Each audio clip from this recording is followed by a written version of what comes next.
সর্বোচ্চ চেষ্টা করার পরেও দেখবেন, সর্বোচ্চ চেষ্টা করার পরেও দেখা যাবে দিন শেষে আপনি অপরাধী হয়ে বসে আছেন। আর আমি একটা লেকচারে বলেছি না, পুরুষ মানুষ বোকা। পুরুষ মানুষ কেন বোকা? কারণ সে সবাইকে খুশি করতে চায়।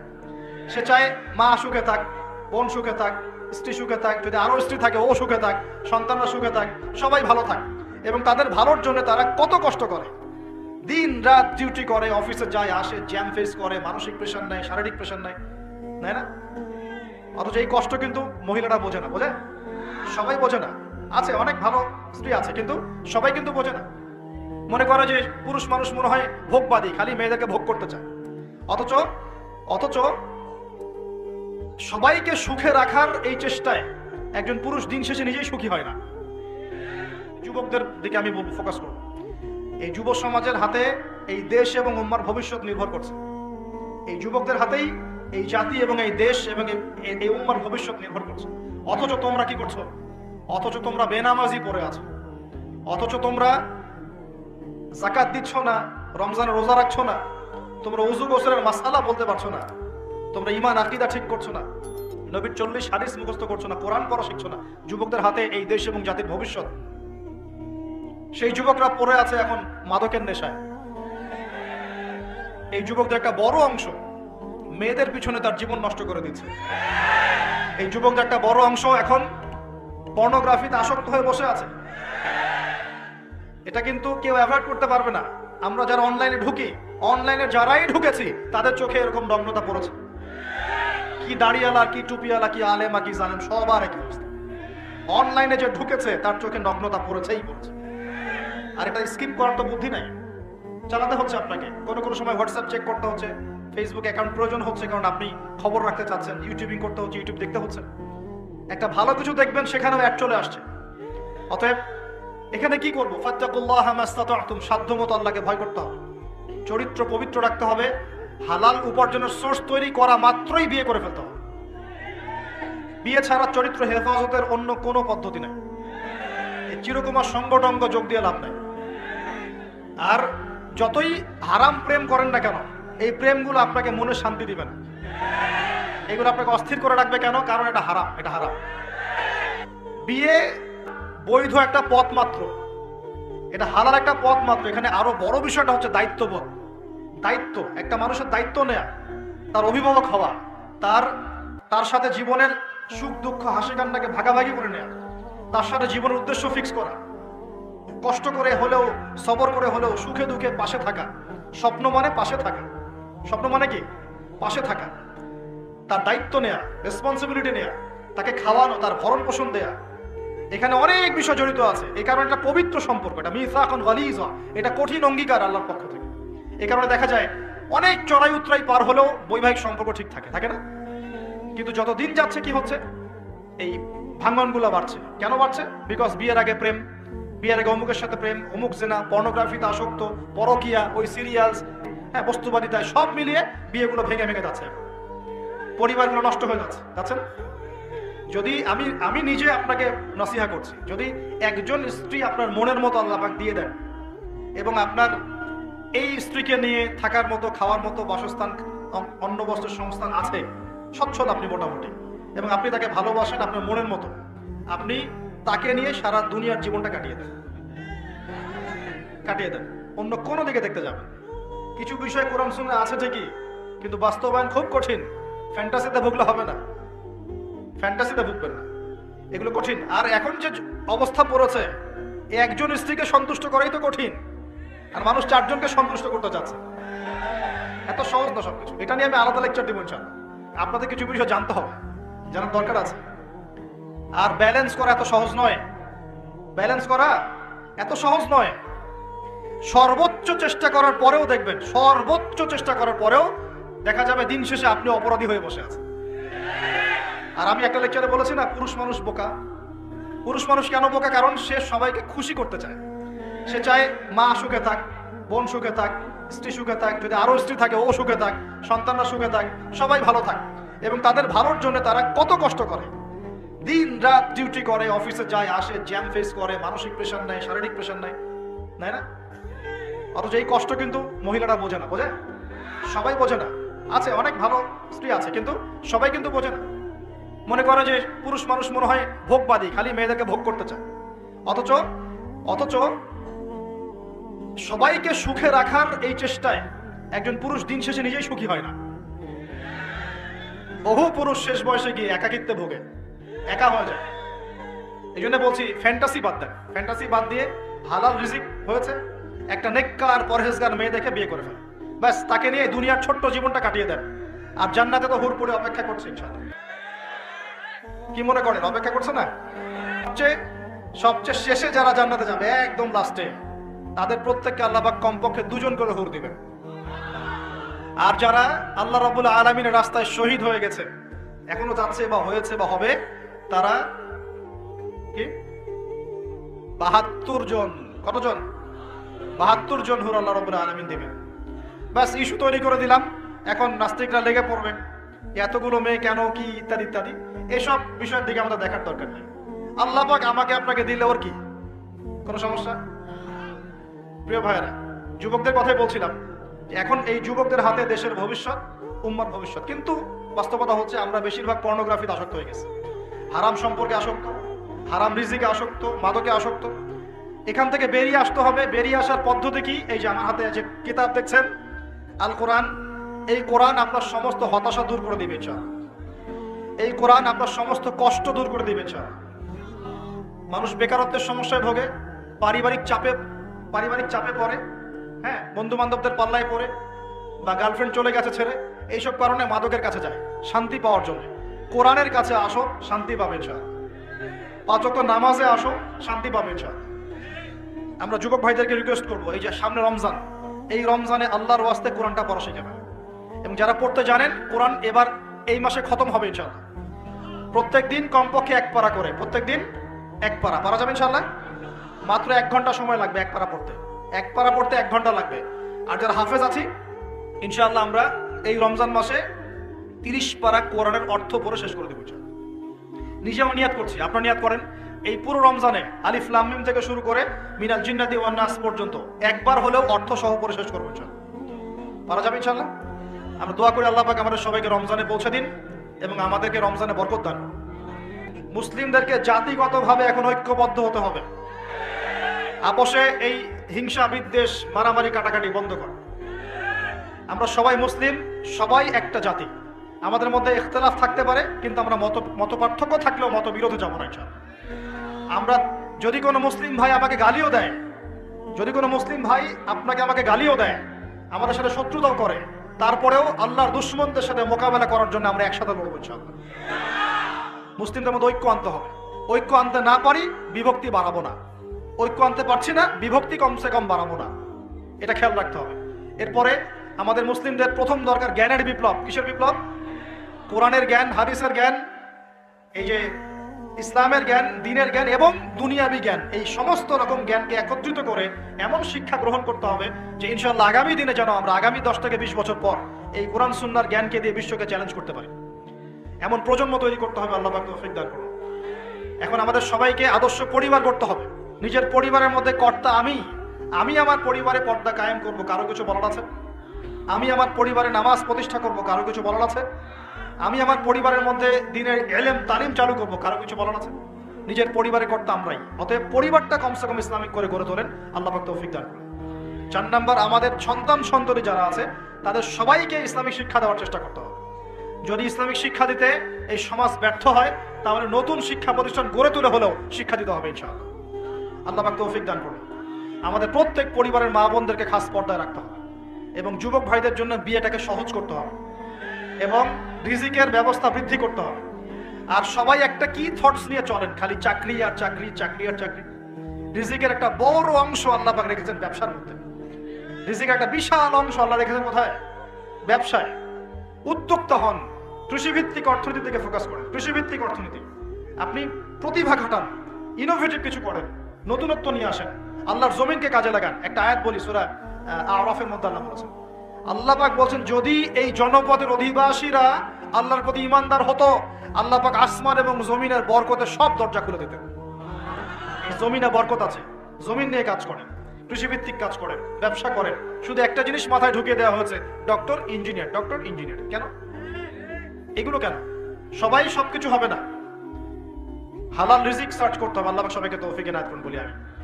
এরপর আমাদের করণীয় হচ্ছে আমাদের প্রত্যেককেই সৎ কাজে আদেশ করতে হবে, অসৎ কাজে নিষেধ করতে হবে।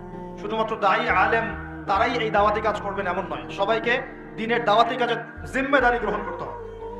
দাওয়ার সাথে যারা সম্পৃক্ত আছে তাদের সাথে পরামর্শ করবেন, চলবেন ফিরবেন। তা'মুরুনা বিল মা'রুফ, তোমরা সৎ কাজে আদেশ করবে। ওয়া তানহাউনা আনিল মুনকার, অসৎ কাজে নিষেধ করবে। ওয়া তু'মিনুনা বিল্লাহ, এবং আল্লাহর প্রতি ঈমান রাখবে। তবেই কুনতুম খায়রা উম্মাহ, তোমরা শ্রেষ্ঠ জাতি হতে পারবে। আল্লাহ পাক তৌফিক দান করুন। আরেকটা বিষয় বলি, সেটা হলো আল্লাহ পাক আমাদের সবাইকে কিছু প্রতিভা দিয়েছেন। এই প্রতিভাগুলোকে, যার যার প্রতিভাকে, লেখার প্রতিভা, বলার প্রতিভা, চিন্তা করার প্রতিভা, সংগঠিত করার প্রতিভা, আপনার অর্থনৈতিক সামর্থ্য, রাজনৈতিক ক্ষমতা, যা আল্লাহ পাক যাকে দিয়েছেন, এই বিষয়গুলোকে ইসলামের কল্যাণে ব্যয় করতে হবে। আল্লাহ পাক তৌফিক দান করুন। এবং আরো করতে হবে, অমুসলিম ভাই বোন যারা আছে আমাদের দেশে এবং সমাজে, তাদের কারোর সাথে কোনো রকম দ্বন্দ্ব সংঘাতে যাবেন না, বরং তাদেরকে ইসলামের সৌন্দর্য তুলে ধরবেন তাদের সামনে, এবং তাদেরকে ইসলামের দাওয়াত দিবেন। দাওয়াত দিয়ে তাদেরকে ইসলামের দিকে দীক্ষিত করার চেষ্টা করবেন। যদি এই যে আমরা তো আপোষে মারামারি কাটাকাটিতে লিপ্ত আছি, আপনারা তো খবরই রাখেন না যে বাংলাদেশে কত মানুষ বিধর্মী হয়ে যাচ্ছে, জানেন? এই যে উত্তরাঞ্চল সহ পার্বত্য এলাকা, বর্ডার এলাকা সব ঘুরে দেখেন যে কত মানুষ দিন দিন বিধর্মী হয়ে যাচ্ছে। দেখেন, ওই দিন টনক নড়বে যেদিন দেখবেন 50%ই হয়ে গেছে বিধর্মী, ওই দিন টনক নড়বে। আল্লাহ না করুক। অতএব আমাদেরকে বসে থাকলে চলবে না, আমাদেরকে দাওয়াতি কাজ করতে হবে। দিন ইসলামের দাওয়াত, কোরআনের দাওয়াত সবার সামনে উপস্থাপন করতে হবে। আল্লাহ পাক আমাদের সবাইকে দায়ী হওয়ার তৌফিক দান। কমপক্ষে পার্ট টাইম, দিনে 1 ঘন্টা, দিনে আধা ঘন্টা হলো দাওয়াতি কাজ করতে হবে। আর দাওয়াতি কাজ করার আগে কি লাগবে? জ্ঞান লাগবে। সেই জ্ঞানটা অর্জন করতে হবে। জ্ঞান অর্জন করার পদ্ধতিগুলো বললাম, এভাবে অর্জন করতে হবে। এবং জ্ঞানী মানুষদের সাথে থাকতে হবে। আল্লাহওয়ালা জ্ঞানী মানুষ এবং যারা আল্লাহর মারেফতওয়ালা মানুষ, আল্লাহর নূরওয়ালা মানুষ, এই মানুষগুলোর সাথে থাকতে হবে। যারা গোলালো মার্কা মানুষ, এখানে থেকে কিছু শিখতে পারবেন। সব তরকারিতে চলে, এই সব তরকারিতে লাভ নেই। যারা হককে হক বলতে পারে, বাতিলকে বাতিল বলতে পারে, আল্লাহ পাকের জমিনে তারা সম্মানিত ইনশাআল্লাহ। জমিনের উপর বেঁচে থাকলেও সম্মানিত, মাটির নিচে চলে গেলেও সম্মানিত ইনশাআল্লাহ। আল্লাহ রাব্বুল আলামিন এমন মানুষের সংখ্যা বাড়িয়ে দিন এবং তাদের সাথে আমাদেরকে থাকার তৌফিক রাখেন। আরেকটা বিষয় বলবো, সেটা হলো পলিটিক্যাল ইস্যুস। যে একটা জাতির মধ্যে আপোষে মারামারি কাটাকাটিতে যাবেন, এটা খুব খারাপ। কেন খারাপ? কারণ আমরা হয়তো মনে করি যেগুলো পলিটিক্যাল ইস্যুস, আসলে কি হয়, উম্মার ঐক্য নষ্ট হয়, ভাই ভাই মারামারি করে, নিজের ভাইয়ের হাতে ভাইয়ের রক্ত ঝরে, এতে করে উম্মার ঐক্যটা বিনষ্ট হয়ে যায়। এবং ইসলামের বহিঃশত্রু যারা আছে, এরা এই ইস্যুগুলোকে কাজে লাগায় আমাদের ভিতর ঢুকে পড়বে। খুব চোখ কান খোলা রেখে ঠান্ডা মাথায় সবর করেন, ধৈর্য ধরেন, জ্ঞান অর্জন করেন, নিজের কবরের ফিকির করেন, আধ্যাত্মিকত্ব অর্জন করেন, সুন্নতের উপর আমল করেন, কোরআন পড়েন, দাওয়াতি কাজ করেন, পরিবার করেন, আস্তে আস্তে ইসলামে এগিয়ে যাবে ইনশাআল্লাহ। সুদের ফলাফলটা অনেকটা ঢাকা শহরের মতো। কিসের মতো? একটা অংশ দেখবেন দিন দিন রিচ হচ্ছে, দিন দিন রিচ থেকে রিচার হচ্ছে একটা অংশ, আর একটা অংশ দিন দিন প্রভার্টি এবং ডেস্টিটিউশনের মধ্যে যাচ্ছে। প্রত্যেকটা বড় বড় শহরের এই চিত্র। সুদের মধ্য দিয়ে সারা বিশ্বের একটা অংশের মানুষ দিন দিন ধনী হয়েছে। সবার ক্ষতি হয়নি, কিন্তু ধনীরা আরো ধনী হয়েছে, আর গরিবরা দিন দিন তাদের অর্থ সম্পদের মান হারিয়েছে, তাদের অধিকার হারিয়েছে, তাদের জীবনযাত্রার মান কমে গেছে, প্রভার্টি এবং ডেস্টিটিউশনের মধ্যে চলে গেছে দরিদ্ররা।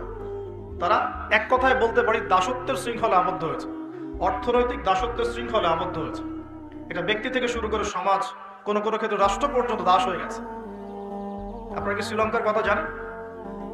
দেশটা যে দেউলিয়া হয়ে গেছিল, কেন হয়ে গেছে? মূল কারণটা কি? 2টা কারণ। কয়টা কারণ? অনেকে 3টা 4টা কারণ বলেন। অর্থনীতিবিদ যারা আছেন, আমাদের দেশের বড় বড় অর্থনীতিবিদ যারা আছেন, তারা 4টা থেকে 5টা কারণ বলেন। আমি স্টাডি করেছি, আমরা ইসলামিক সেন্সে দেখি 2টো কারণ। কয়টা কারণ? 1 নাম্বার দুর্নীতি। 1 নাম্বার কি? দুর্নীতি। 2 নাম্বার হচ্ছে রিবা বা সুদ। ব্যাস, যথেষ্ট। বাকি যেগুলো অপরিকল্পিত প্রজেক্ট ইত্যাদি ইত্যাদি, এগুলো অত মেজর কারণ নয়, এগুলোকে সামাল দেওয়া যেত। মূল কারণ 2টো, একটা হচ্ছে করাপশন বা দুর্নীতি, একটা হচ্ছে রিবা বা সুদ। মূল কারণটা কি? রিবা এবং দুর্নীতি। মূল কারণটা কি? দুর্নীতি এবং রিবা। একটা কথা বলি, দুর্নীতিতে কিন্তু আমরাও কম না, অন্তত পক্ষে এদিকে কিন্তু আমরাও কম না। একটা সময় ছিল যখন আমরা 1 নাম্বার ছিলাম, মনে আছে? এটা ছিল 2005 সালের কথা। কত সাল? 2005 সাল। এখন কত? 2023। এখন আমাদের অবস্থা মাশাআল্লাহ আগের চেয়ে কিছুটা ভালো হয়েছে। এখন আমরা এই যে কারেন্ট অ্যাফেয়ার্স, যারা তোমরা পড়াশোনা করো, বিসিএস কোচিং করছেন, আপনারা জানবেন এখন আমরা কত নাম্বার? 13 নাম্বার। কত নাম্বার? 13 নাম্বার। কিছুটা তো উন্নতি হয়েছে। 1 নাম্বার কে জানেন দুর্নীতিতে কোন কান্ট্রি? সুদান, দক্ষিণ সুদান। কোন কান্ট্রি? দক্ষিণ সুদান কি মুসলিম কান্ট্রি না মুসলিম কান্ট্রি? মুসলিমরা টপে কেন? দুর্নীতির সাথে মুসলিমদের কোনো সম্পর্ক থাকার কথা কি? তাহলে আমরা টপে কেন, 1 নম্বরে কেন? দক্ষিণ সুদান 1 নম্বরে কেন? ওরা কি মুসলিম না? তাহলে শুধু লা ইলাহা ইল্লাল্লাহ মুখে বললেই মুসলিম হওয়া যায় না, যতক্ষণ পর্যন্ত না মানুষ কোরআন এবং সুন্নাহকে আমল করে দেখাচ্ছে। আপনারা কি জানেন সবচেয়ে কম দুর্নীতিপূর্ণ কান্ট্রি কোনটা জানেন? ডেনমার্ক। হ্যাঁ, কে বলেছে? ডেনমার্ক। তার সাথে আরেকটা কান্ট্রি আছে, তার নাম হচ্ছে নিউজিল্যান্ড। কোন কান্ট্রি? এই দুটো কান্ট্রির কোনোটাই কি মুসলিম কান্ট্রি? তারা কি লা ইলাহা ইল্লাল্লাহ বিশ্বাস করে? তাদের সংবিধানে কোরআন আছে, তাদের আমলের মধ্যে রাসূলের সুন্নাত আছে, তারপরেও তারা দুর্নীতি মুক্ত হলো কিভাবে? তার মানে ওই শিক্ষাটুকু তারা ঠিকই কোরআন সুন্নাহ মোতাবেক আমল করেছে, শুধু মুখে লা ইলাহা ইল্লাল্লাহ হয়তো পড়ে না। তাহলে আমি এতটুকু বোঝাতে যাচ্ছি তারা কেন কোরআনকে বিরোধিতা করছে, কেন কোরআনকে পুড়িয়ে দেওয়ার চেষ্টা করছে? কারণ কোরআন এইসব অন্যায়ের বিরুদ্ধে কথা বলছে। করেছে না কারণে?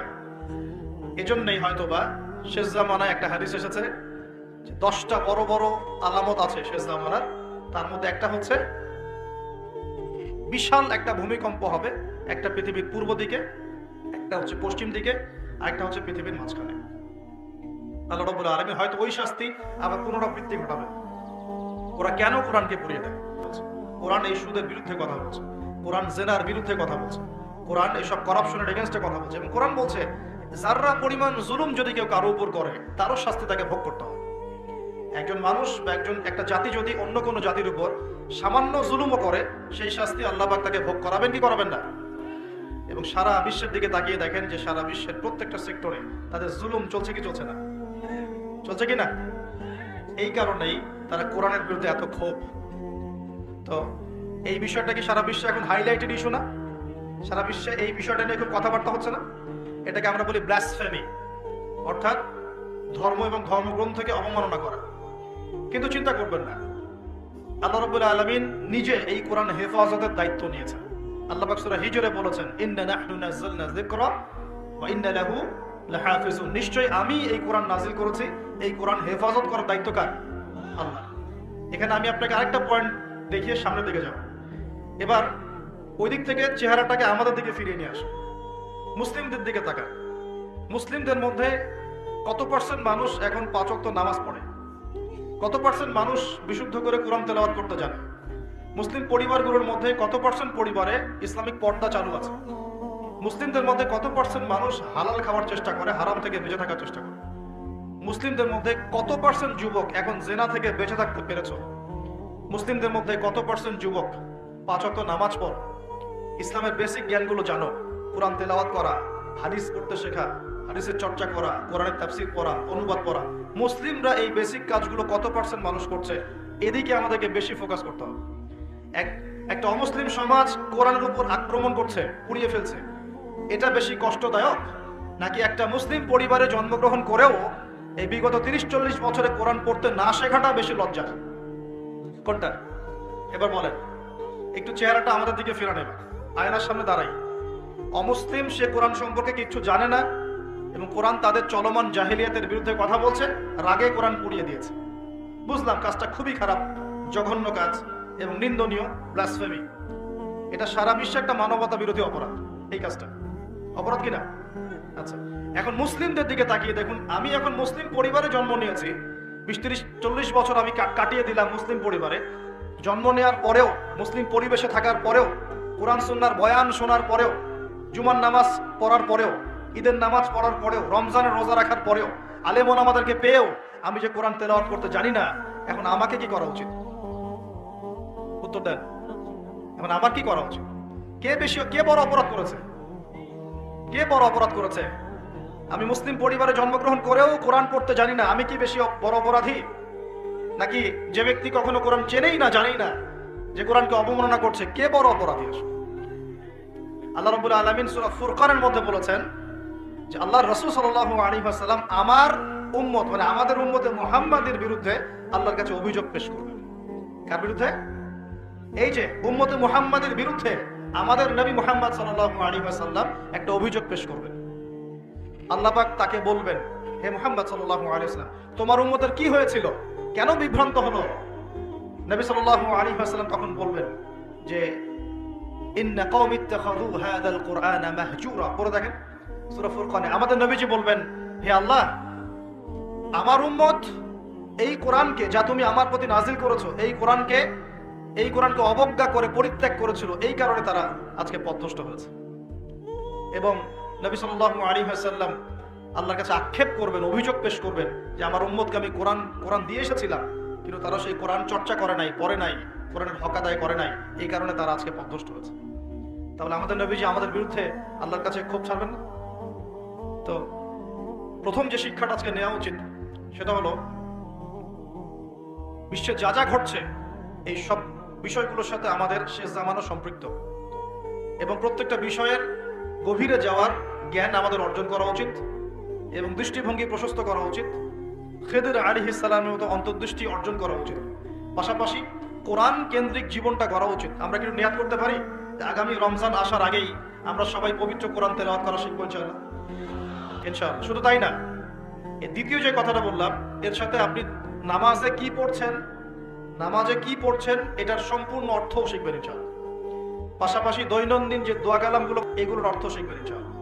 পাশাপাশি আপনি তুলনামূলক আরবি ব্যাকরণ শিখবেন এবং কোরআনিক গ্রামার শিখবেন, কোরআন থেকে গ্রামার।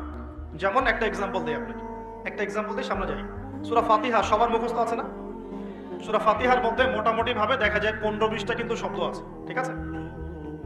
এই 15-20টা শব্দের অর্থ এবং গ্রামার যদি আপনি জানেন এবং বোঝেন, তাহলে আপনার জন্য সুসংবাদ হচ্ছে যে সূরা ফাতিহার এই শব্দগুলো কোরআনে বারবার ঘুরে ঘুরে ঘুরে প্রায় ৭,৮০০ বার রিপিট করা হয়েছে। কতবার? ৭,৮০০ বার। এটা আপনিও সার্চ করে দেখতে পারেন, এখন অনেক মেথড চলে আসছে। ৭,৮০০ বার কোরআনের এই শব্দগুলো, সূরা ফাতিহার এই শব্দগুলো বারবার ঘুরে ঘুরে ঘুরে কোরআনে এসেছে ৭,৮০০ বার। তার মানে সূরা ফাতিহার অর্থ যে জানে, সে কোরআনের কমপক্ষে ৭,৮০০টা শব্দের অর্থ জানে। কথা বুঝতে পারছেন? এভাবে কোরআনে বাছাইকৃত এমন ১২৫টা শব্দ আছে। কয়টা? মাত্র ১২৫টা এমন শব্দ আছে যেগুলোর অর্থ, ব্যাকরণ এবং আমরা বলি যে ট্রান্সফরমেশন, মানে একটা শব্দ থেকে আরো অনেকগুলো শব্দ তৈরি করার ফর্মুলা বা সূত্র, এগুলো যদি জানা থাকে, আপনি কোরআনের এই ১২৫টা শব্দ কোরআনে ঘুরে ঘুরে এসেছে ৪০,০০০ বার। কতবার? ৪০,০০০ বার।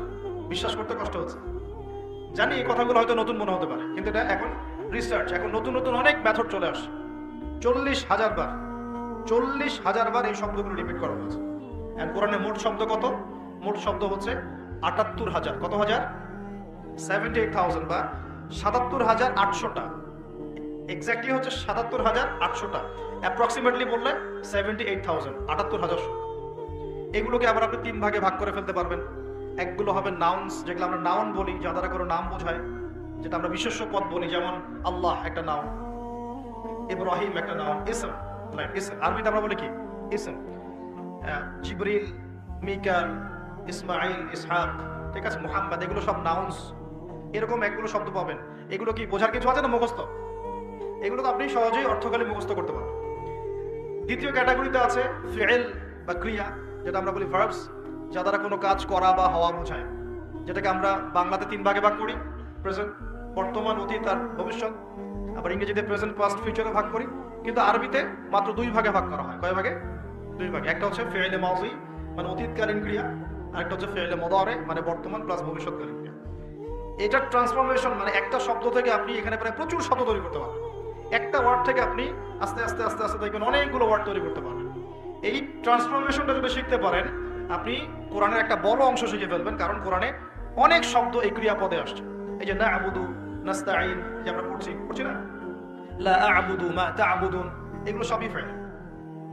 আরেকটা ক্যাটাগরিজ আছে, এর নাম হরফ, মানে অব্যয়। আমরা বলি না প্রিপোজিশন, প্রোনাউন্স বলি না, প্রোনাউন্স, প্রিপোজিশন, কনজাংশন, এগুলো বলি না, যেটা আমরা বলি অব্যয় পদ, যেটাকে আমরা আরবিতে হরফ বলি। অর্থাৎ ওয়ার্ডস, দুটো ওয়ার্ডসের মধ্যে কানেকশন করে অথবা দুটো সেন্টেন্সের মধ্যে কানেকশন করে, এর সংযোজন বিয়োজন করে, এগুলোকে হরফ বলে। এগুলো কোরআনে অনেকগুলো। আমি আপনাকে 4টা হরফ বলতেছি। একটা হচ্ছে মিন। একটা কি? মিন। আমরা বলি না আউযু বিল্লাহি মিনাশ শাইতানির রাজিম, মিন, মিন মানে হতে বা থেকে। আউযু আমি আশ্রয় প্রার্থনা করছি বিল্লাহি আল্লাহর কাছে, মিনাশ শাইতান শয়তান হতে, আর রাজিম মানে হচ্ছে বিতাড়িত।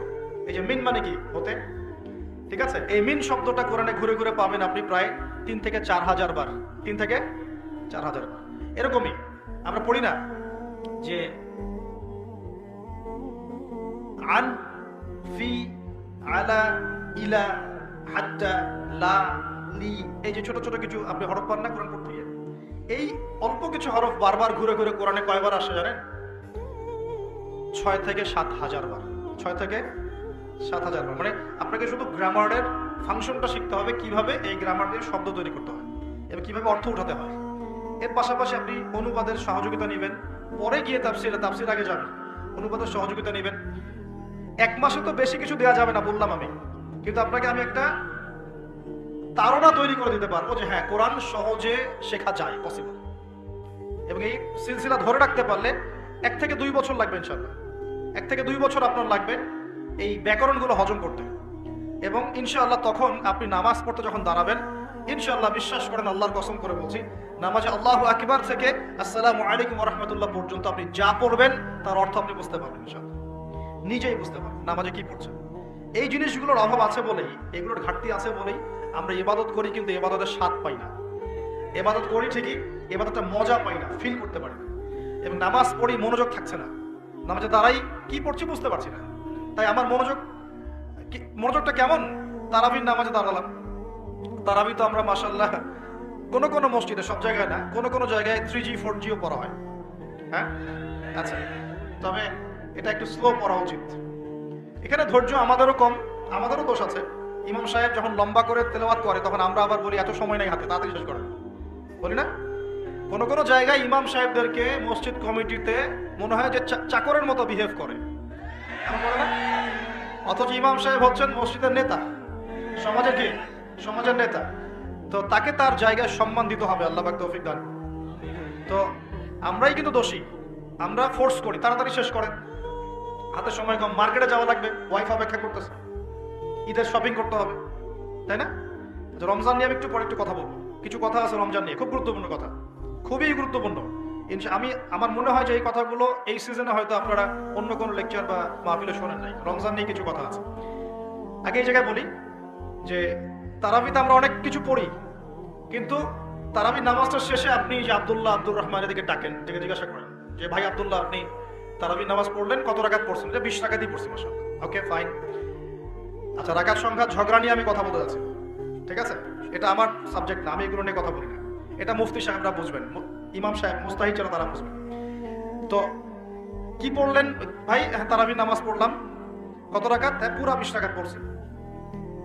তো তেলাওয়াত কেমন ছিল, নামাজে কেমন মনোযোগ ছিল? নামাজে ইমাম সাহেব কি পড়েছে সেটা তো আর বুঝতে পারি নাই, কিন্তু তেলাওয়াতটা খুব সুন্দর সুরের ছিল, এটা বুঝতে পারছি। আমাদের কোরআনের বুঝটা এই পর্যন্ত, খুব সুন্দর একটা তেলাওয়াত করেছে, লেহানটা খুব সুন্দর ছিল, খুবই মাধুর্য মণ্ডিত ছিল, এটা কানে খুব ভালো লাগছিল, এটা শুনেছি। তো ওই আয়াতগুলোতে কি বলেছেন আল্লাহ পাক, আপনি কি হেদায়েত পেয়েছেন? না, আমি তো কোরআনের অর্থ জানি না। তো এই অর্থটা যদি জানতাম তাহলে কি নামাজে মনোযোগ আরো বাড়তো না? নামাজে চোখ দিয়ে পানি পড়তো না?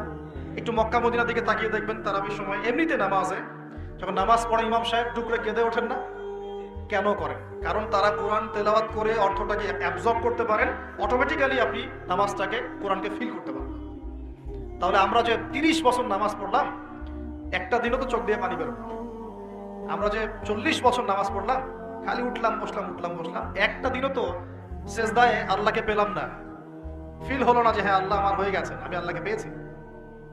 তো এগুলোর কারণ হচ্ছে, যে জায়গা থেকে এখানে আসলাম, এগুলো অন্যতম কারণ হচ্ছে কোরআন এবং নামাজে যা পড়ছি এগুলোর অর্থটা না বোঝা।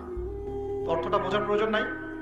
তো রমজান মাসে নিয়াত করেন, যারা কোরআন একদমই তেলাওয়াত করতে পারেন না, কোরআন তেলাওয়াত করা শিখবেন ইনশাআল্লাহ তাআলা। আল্লাহ রাব্বুল আলামিন, আমি বিশ্বাস করি 1 মাসের মধ্যে বাংলাদেশের 1 কোটি মানুষকে কোরআন শেখানো সম্ভব। সম্ভব না? সম্ভব। আর আমার স্বপ্ন, এই স্বপ্নটা আল্লাহ পাক আমাকে বাস্তবায়ন করার তৌফিক দেখ, দোয়া করি। বাংলাদেশের মুসলিম পরিবারের পিতা, স্ত্রী, সন্তান, ভাই বোন যারা যারা থাকবেন, হোক জেনারেল লাইনে পড়ুক, মাদ্রাসা লাইনে পড়ুক, প্রত্যেককে আল কোরআন শেখানো এবং তাদের মধ্যে কোরআনের জ্ঞানটা ছড়িয়ে দেয়া, এটা আমার একটা স্বপ্ন। বাংলাদেশের 16 কোটি মানুষ কোরআন তেলাওয়াত করতে জানবে ইনশাআল্লাহ। এটা সম্ভব না? 16 কোটি মানুষের ভোটার আইডি কার্ড আছে? নাই? নাই? আছে কি নাই? আদমশুমারি করা যায়? সমস্ত মানুষের হিসাব রাখা যায়? সমস্ত মানুষের এনআইডি কার্ড করা যায়? সমস্ত মানুষকে একটা নিয়মের আওতায় আনা যায়? সমস্ত মানুষের ফিঙ্গারপ্রিন্ট নেওয়া যায়? যায় না? সমস্ত মানুষকে ক্লাস 5 পর্যন্ত পড়ানোর প্রাথমিক শিক্ষা নিশ্চিত করা যায়? সমস্ত মানুষকে কি মার্কসও পড়ানো যায়? যায়? সমস্ত মানুষকে কোরআনও শেখানো যাবে ইনশাআল্লাহ। যাবে না ইনশাআল্লাহ? আল্লাহ পাক তৌফিক দান করুন। এবং বাংলাদেশের প্রত্যেকটা জেলায়, বাংলাদেশের প্রত্যেকটা বড় বড় জেলায়, যেটা আমাদের বিভাগীয় জেলা বলি, এই জেলাগুলোতে একটা করে এমন প্রতিষ্ঠান থাকতে হবে যে প্রতিষ্ঠানে একদম প্লে থেকে মাস্টার্স পর্যন্ত একদম এই পুরো সিলেবাসের মধ্যে চলমান জেনারেল সিলেবাসের সাথে ইসলামিক নীতি নৈতিকতা এবং কোরআন সুন্নাহর জ্ঞানকে একত্রিত করে ইনশাআল্লাহ একটা কনস্ট্রাকটিভ সিলেবাসে পড়াশোনা করাতে হবে ইনশাআল্লাহ। পারা যাবে? প্রত্যেকটা জেলায় একটা করে এমন যদি মার্কাজ থাকে, দেখবেন সমাজের হালত চেঞ্জ হয়ে গেছে ইনশাআল্লাহ। নাকি আমরা সবাই এখন উল্টাপাল্টা মতবাদগুলি পড়াশোনা করব? আমাদের সন্তানদেরকে কি আপনি আস্তিক বানাতে চান না নাস্তিক বানাতে চান? আমাদের সন্তানদেরকে কি আপনি আল্লাহওয়ালা বানাতে চান, আল্লাহ থেকে দূরে সরাতে চান? তার উদ্যোগ গ্রহণ করতে হবে। একমুখী শিক্ষা এই যুগে যথেষ্ট নয়। আপনি জেনারেল লাইনে পড়াশোনা করছেন, করেন, কিন্তু এই জেনারেল লাইনের জ্ঞানটাই এই যুগে যথেষ্ট নয় চলার জন্য। আপনাকে ইসলামিক জ্ঞানের প্রয়োজন আছে। আবার একই সাথে আপনি শুধুমাত্র ইসলামিক জ্ঞান নিয়ে পড়ে আছেন, জেনারেল উপকারী জ্ঞানগুলো নিচ্ছেন না, তাহলে আপনি কোরআন সুন্নাহকে হাতে নিয়ে ওদেরকে চ্যালেঞ্জ করতে পারবেন না। ওদেরকে চ্যালেঞ্জ করতে হলে এই জ্ঞানগুলোকে সমন্বয় করে আপনাকে সিলেবাস লঞ্চ করতে হবে। এটার জন্য খুব বেশি খাটনির প্রয়োজন নাই। খুব যে চেঞ্জ করতে হবে সবকিছু এমন না, জাস্ট এই দুটোকে একটা সমন্বয় করতে হবে। এই সমন্বয় করার জ্ঞান কিন্তু শুধু আমার আছে আপনাদের নাই এমন নয়, এই জ্ঞান অনেকেরই আছে। শিক্ষা নিয়ে যারা ভাবেন তারা অনেকেই এটা করতে ক্যাপেবল, তারা পারবেন। একটু যদি চেষ্টা করেন পারবেন। এই চেষ্টাটা এখন একটা বড় চ্যালেঞ্জ। জ্ঞানের ক্ষেত্রে এই বিপ্লবটা ঘটানো এখন একটা বড় চ্যালেঞ্জ আমাদের ফিউচারের জন্য। যদি এখন আমরা এই জিনিসগুলো করতে ব্যর্থ হই, আগামী 20-30 বছর পর দেখবেন, আল্লাহ না করুক, এমন প্রজন্ম চলে আসবে যে বলবে যে আল্লাহ কি, আমি তো চিনি না।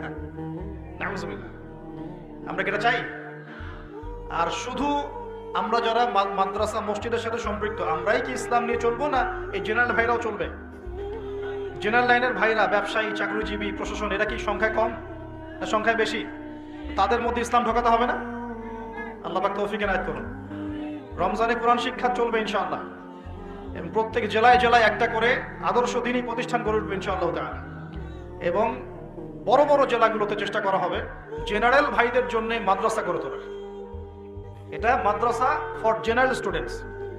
এখানে জেনারেল ভাইরা পড়াশোনা করবে ইসলামিক পড়াশোনা, কারণ তাদের মধ্যে জেনারেল পড়াশোনা আগে থেকেই আছে। এখন পার্ট টাইম তারা এভাবে শিখে 2 বছর, 4 বছর, 5 বছরের মধ্যে ইসলামিক বেসিক জ্ঞান অর্জন করবে ইনশাআল্লাহ।